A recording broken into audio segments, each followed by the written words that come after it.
అండి, ఈరోజు నేను చేయబోయే రెసిపీ ఎంతో టేస్టీ అయిన గోంగూర చికెన్. దానికోసం ముందుగా ప్యాన్లో ఆయిల్ వేసుకోవాలి. ఆయిల్ బాగా మరిగిన తర్వాత ఉల్లిపాయలు పచ్చిమిరపకాయలు యాడ్ చేసుకోవాలి. ఉల్లిపాయలు పచ్చిమిరపకాయలు బాగా ఫ్రై అయిన తర్వాత మనం ముందుగా క్లీన్ చేసి పెట్టుకున్న చికెన్ కూడా వేసుకోవాలి. చికెన్ వేసుకొని చికెన్లో ఉన్న వాటర్ అంతా పోయినంత వరకు బాగా ఫ్రై చేసుకోవాలి. చికెన్ బాగా ఫ్రై అయిన తర్వాత కొంచెం పసుపు, సాల్ట్, కొంచెం అల్లం వెల్లుల్లి పేస్ట్ వేసుకొని బాగా ఫ్రై చేసుకొని మూత పెట్టి సిమ్లోనే ఒక 5 నిమిషాలు అలా ఉంచేయాలి.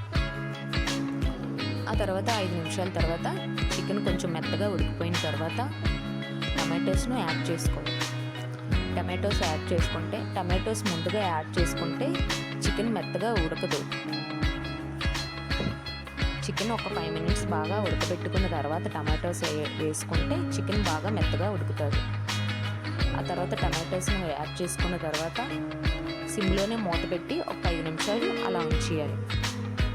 ఆ తర్వాత ఒక 5 నిమిషాల తర్వాత టమాటోస్ బాగా మగ్గిపోయిన తర్వాత కొంచెం కారం వేసుకోవాలి. మన టేస్ట్కి తగ్గట్టు కారం యాడ్ చేసుకొని చికెన్ బాగా ఫ్రై చేసుకొని ఇంకొక 10 నిమిషాలు అలానే చికెన్ని ఉంచేయాలి.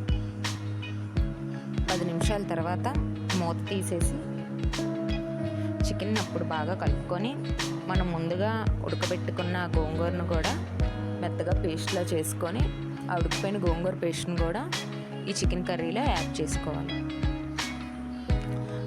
గోంగూరను యాడ్ చేసుకున్న తర్వాత మళ్ళీ ఇంకొక 10 నిమిషాలు మూత పెట్టి అలానే సిమ్లోనే ఉంచేస్తే చికెన్ బాగా మెత్తగా ఉడికిపోతుంది. అంతేనండి. లాస్ట్లో దించే ముందు ధనియా పౌడర్ యాడ్ చేసుకొని చికెన్ బాగా ఫ్రైగా చేసుకొని దగ్గరగా అయినంత వరకు ఉంచి స్టవ్ ఆఫ్ చేసేయడమే.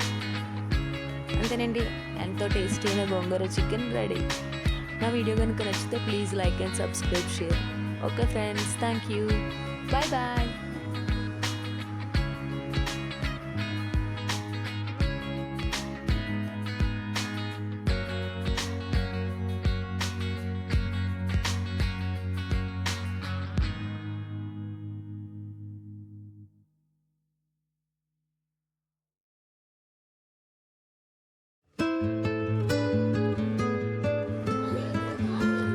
అంతేనండి, ఎంతో టేస్టీ అయిన గోంగూర చికెన్ రెడీ. దీన్ని పులావ్, చపాతీ, రోటీ, ప్లెయిన్ రైస్ దేంట్లోకైనా సూపర్ కాంబినేషన్.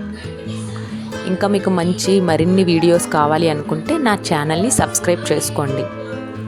ఇంకా మీకు నెక్స్ట్ ఏ రెసిపీ కావాలో కమెంట్ సెక్షన్లో కమెంట్ చేస్తే ఆ రెసిపీని చేయడానికి నేను ట్రై చేస్తాను. Okay friends, thank you.